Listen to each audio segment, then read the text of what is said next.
Sejam bem-vindos.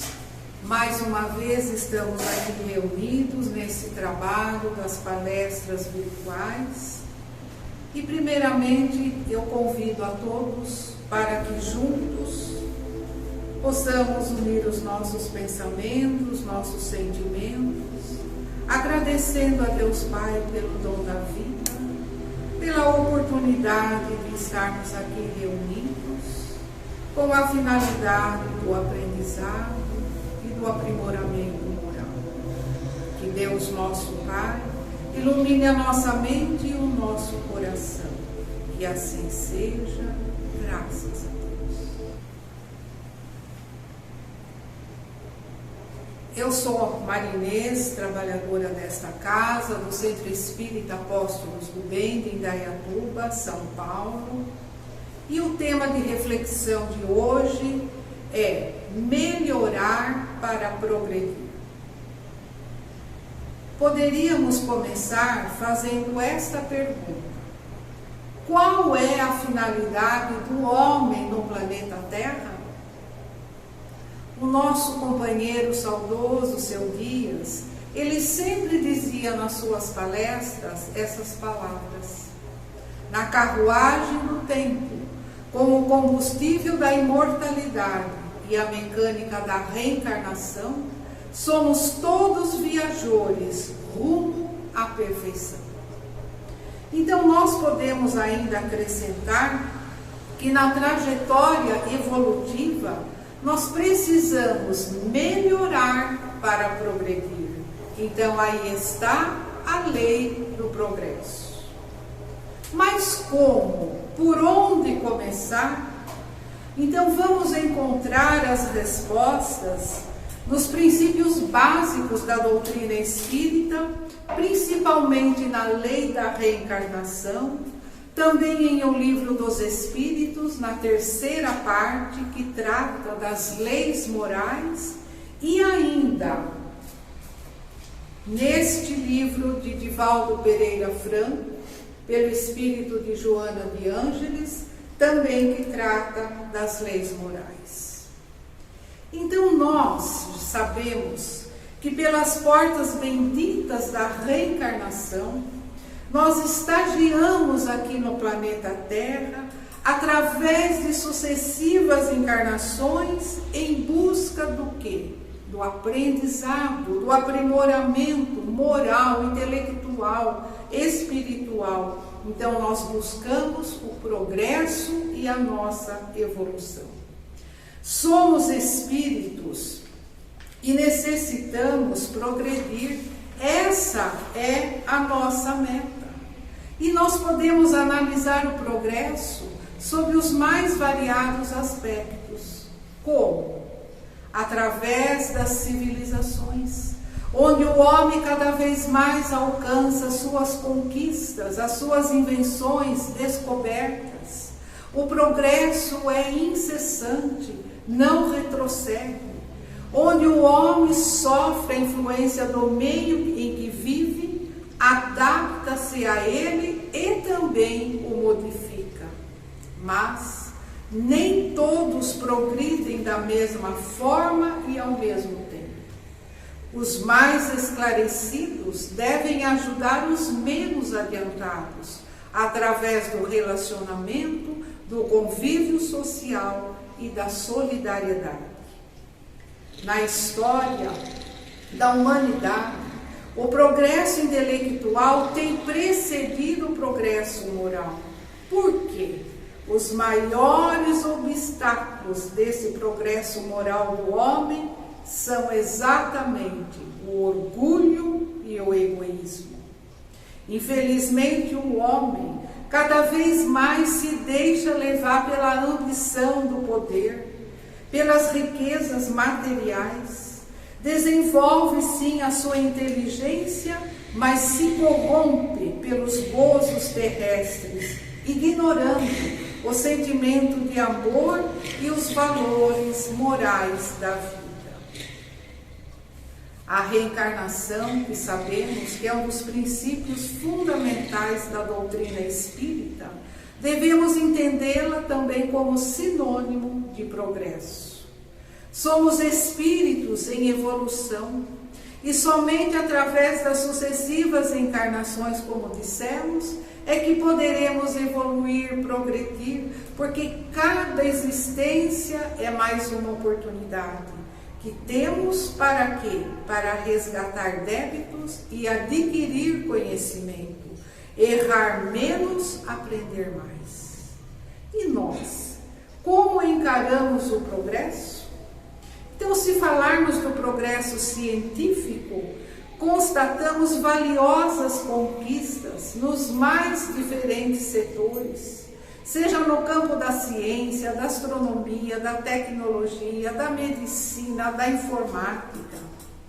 Mas o progresso, para ser verdadeiro, legítimo, ele não pode ignorar a elevação moral do homem.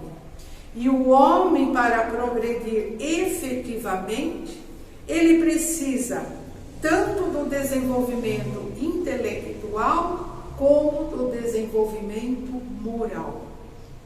Aí poderíamos perguntar, mas por que o progresso moral está tão atrelado ao progresso intelectual? Porque é a partir do conhecimento, do aprendizado, que se tem a compreensão dos fatos, dos efeitos, daquilo que é bom ou não. E assim o homem, ele vai aprendendo o que é certo, o que é errado, o que é bom, o que não é. Tem o discernimento de suas atitudes e também dos valores da própria vida. Dessa maneira, ele vai desenvolvendo a sua inteligência, seu campo moral, aumentando as suas possibilidades de escolha, sabendo usar o seu livre-arbítrio e tendo a consciência de que a responsabilidade é muito maior a partir do momento que se tem conhecimento. Com certeza já ouvimos estas palavras. É muito mais culpado aquele que erra conscientemente do que aquele que simplesmente cometeu um erro. Então, o progresso é uma lei moral, é uma lei divina. O espírito necessita evoluir buscando sempre o aprendizado, buscando o seu progresso. E o homem, ele pode sim retardar o seu progresso, pode estacionar, se não usar ou usar mal seu livre-arbítrio. Mas por quê? Por quê? Se ele pode evoluir, se ele tem o conhecimento, mas se não aplica, ele não progride. Por isso que nós dizemos que o progresso dos espíritos e o grau evolutivo, ele é desigual, porque depende de cada um de nós. Quantas pessoas que desenvolvem somente no campo intelectual e no moral, quase nada. Então a gente também já ouviu essas palavras. Nossa, fulano, ele é tão sábio, é estudado, é uma pessoa culta, mas tem um coração de pedra. Aí nós podemos perguntar, como que podemos encarar o progresso diante do destino? Mas a respeito de destino, existem falsos fundamentos, falsos conceitos, e muitos acham que depende de sorte. Sofrer ou não sofrer, desgraças, fatalidades. Mas o destino individual resulta dos atos praticados de cada criatura. A todo instante nós estamos sofrendo influências positivas, influências negativas. Querer ou não querer, fazer isto ou fazer aquilo, esforçar-se por melhorar ou não, vai depender exclusivamente de cada um de nós. Então é por isso que o progresso é desigual. Ele varia de pessoa para pessoa. E nós não podemos culpar o destino daquilo que nós praticamos conscientemente. Porque nós administramos a nossa vida, somos nós que usamos o livre-arbítrio. Aí outra pergunta: como encarar o progresso diante da justiça? Então, constantemente na nossa vida, nós questionamos o porquê disso, o porquê daquilo, e fazemos a pergunta: onde está a justiça? Principalmente diante de sofrimentos, diante dos obstáculos, das catástrofes. Quantas vezes também diante de danos morais, nós julgamos estar preparados, que somos fortes, mas na realidade não conseguimos aceitar. Na realidade a gente se revolta dizendo que é castigo de Deus. Em outros casos, o que pensar, o que fazer quando amigos, mas entre aspas, que a gente considera tanto, e no momento que a gente mais precisa, eles nos abandonam. E aí nós perguntamos: mas isso é justo? Então é bem verdade que a nossa decepção é grande, dói, sabemos que não é fácil, mas é nessa hora que a gente não pode perder o equilíbrio, deixar que o desespero nos domine, e sim fortalecer a tolerância e a compreensão. Deus, nosso Pai, é sábio na sua justiça. Lá no Evangelho nós temos: nosso fardo se torna mais leve quando encaramos com coragem, boa vontade e lutamos para superar as dificuldades. O que nós entendemos? Que a nossa carga nunca é maior do que podemos suportar. Outra questão que vem aqui: como encarar o progresso diante dos vícios? Infelizmente, os vícios crescem de uma maneira assustadora. Quantos dizem é consequência do progresso? Mas precisamos entender que vícios são tormentos que dominam, escravizam e podem levar até a destruição.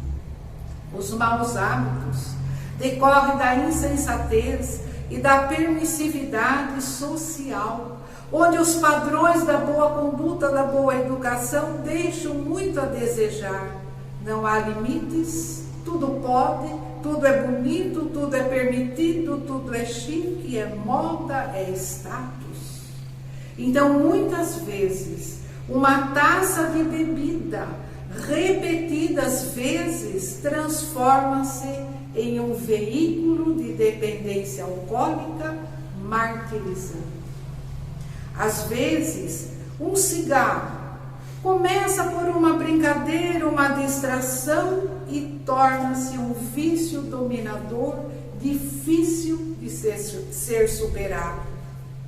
Outro caso, um desvio moral, pequenos furtos, que são ignorados, encarados com naturalidade por muitos pais, que não enxergam a realidade, se omitem diante do problema, negligenciam, mas na verdade, assim procedendo, estão levando seus filhos à corrupção desenfreada. Então, grande é a responsabilidade, a tarefa dos pais, porque se falharem, serão responsáveis pelos futuros candidatos à marginalidade.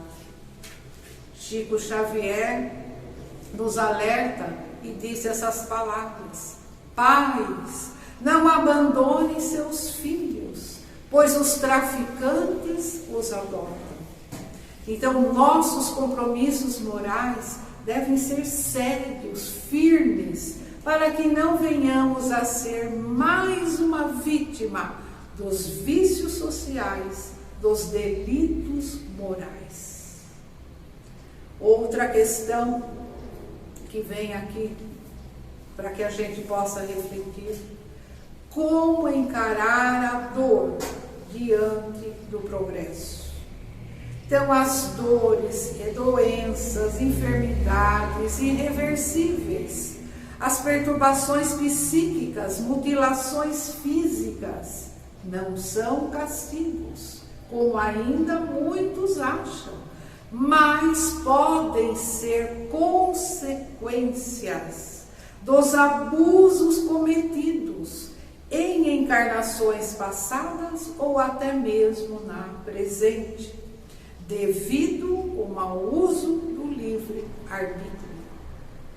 Dores, sofrimentos traduzem reparação para o progresso espiritual.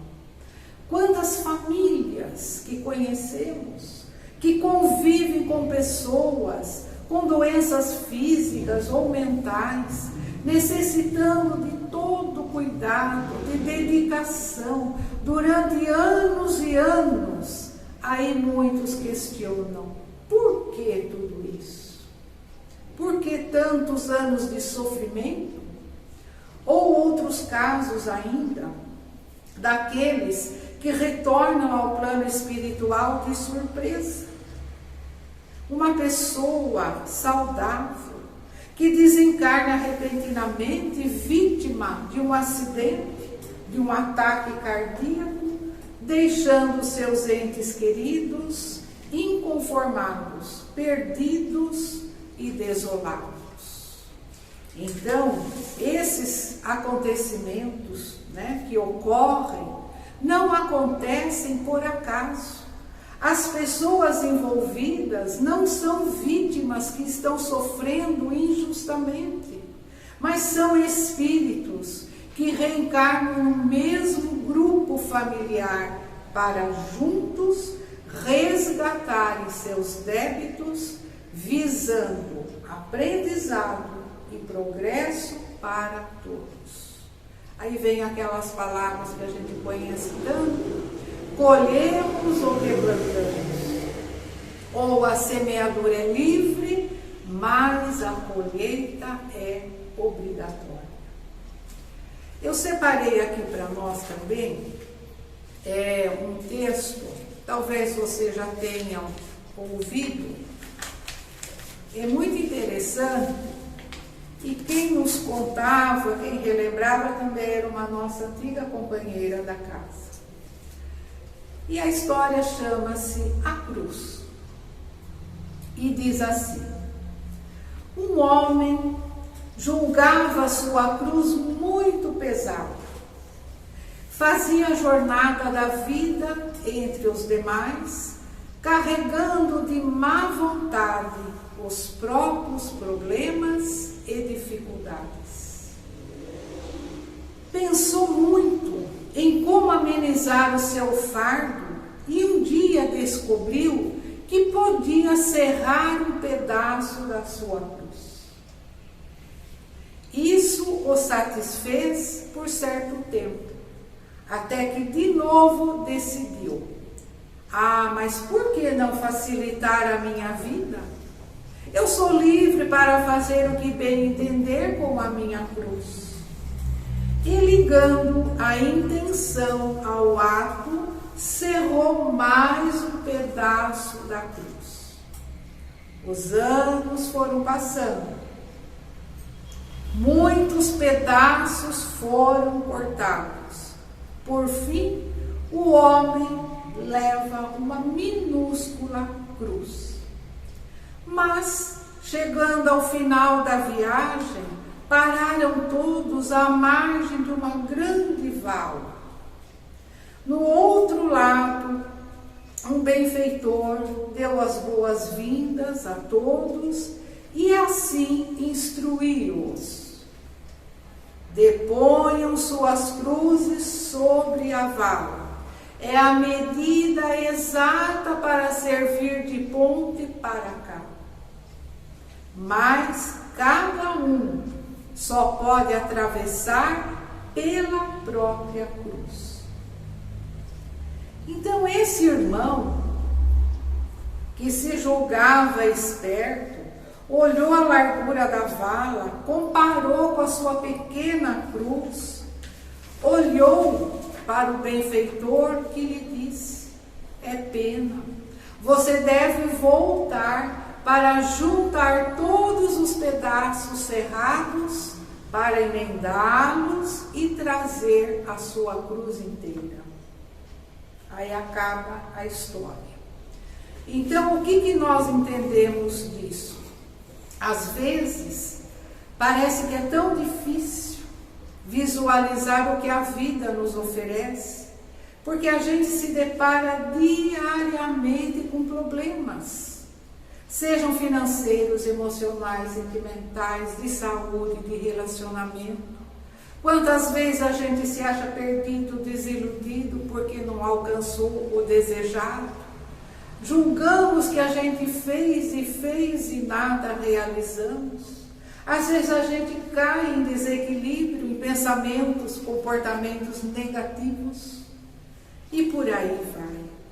Mas a vida, meus irmãos, mesmo com as suas dificuldades, é um teste permanente a desafiar a nossa coragem, o nosso bom ânimo. Por quê? Querer ludibriar, enganar, lesar as situações, nada vai resolver.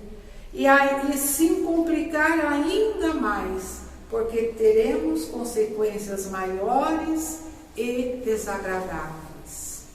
E segundo nos informam os espíritos, o nosso planeta é uma casa que está em constante reforma para melhorar. A vida é regida pela lei do progresso, pela lei da evolução. Mas, se nós temos a dificuldade e não conseguimos, mesmo assim, Deus Pai nos oferece uma nova oportunidade. Então, nós entendemos aqui a lei da reencarnação, a lei do progresso, a lei da liberdade, e muitos ainda não aceitam e não compreendem. Então, nessa história, o homem cortando os pedaços da sua cruz significa que não adianta abreviar, fugir das nossas responsabilidades. Então, o fato dele ter que voltar, ter que refazer a caminhada, emendar os pedaços, então não pode ser visto como punição, mas sim como uma nova oportunidade.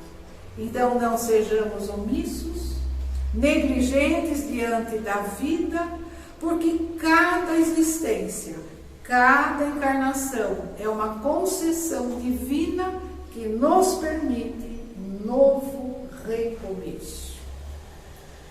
E para finalizar, eu separei uma mensagem do livro Palavras de Vida Eterna, que tem mensagens maravilhosas, e aqui nos fala a nossa cruz. Ninguém se queixe inutilmente, a dor é processo, a perfeição é fim. Assim sendo, caminheiros da evolução ou da redenção, tem cada qual a sua cruz. Esse almeja, aquele deve, e para realizar ou ressarcir, a vida nos pede empenho. Ninguém conquista algo sem esforçar-se de algum modo. Ninguém resgata esse ou aquele débito sem dores e sofrimento. Enquanto a criatura não adquire consciência da própria responsabilidade, movimenta-se no mundo a afeição de semi-racional, amontoando problemas sobre a própria cabeça. Entretanto, acordando para a necessidade da paz consigo mesma, descobre de imediato a cruz que lhe cabe ao próprio burilamento. Encarnados e desencarnados, jungidos à terra, vinculam-se todos ao mesmo impositivo de progresso e de resgate. No círculo carnal, a cruz é a dificuldade orgânica, o degrau social, aquele parente infeliz. No plano espiritual, é a vergonha do defeito íntimo não vencido, a expiação da culpa, o débito não pago. Tenhamos, pois, a coragem precisa de seguir o Senhor em nosso anseio de renovação e vitória. Para isso, porém, não nos esqueçamos de que será preciso olvidar o egoísmo enraizado e tomar a nossa cruz. Então, companheiros queridos, essa era a nossa mensagem para a reflexão desta palestra virtual. E agora convido a todos para que juntos, companheiros encarnados, desencarnados, que possamos acerenar os nossos corações, unir os nossos pensamentos, agradecendo a Deus Pai pelas inúmeras oportunidades, como dissemos, de aprendizado, de aprimoramento moral, que sejamos capazes, sim, de melhorar, de progredir, para que assim possamos rumar à perfeição.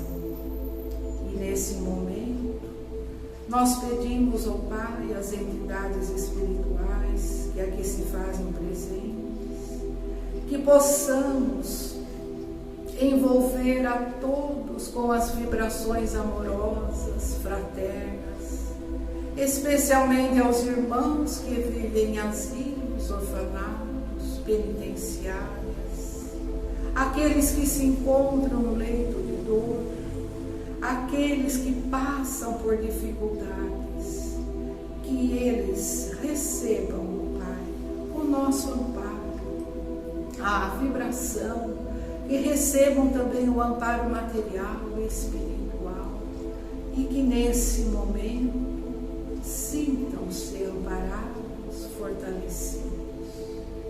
E assim, agradecidos por este momento, nós nos despedimos com a oração que o Mestre Jesus nos ensinou. Pai nosso, que estais nos céus, santificado, Senhor, seja vosso nome. Venha a nós o vosso reino. Seja feita a vossa vontade, assim na terra como no céu. O pão nosso de cada dia nos dai hoje. Perdoai, ó Pai, as nossas ofensas, assim como devemos perdoar a quem nos tem ofendido. E não nos deixeis cair em tentação, mas livrai-nos de todo o mal. Que assim seja, graças a Deus.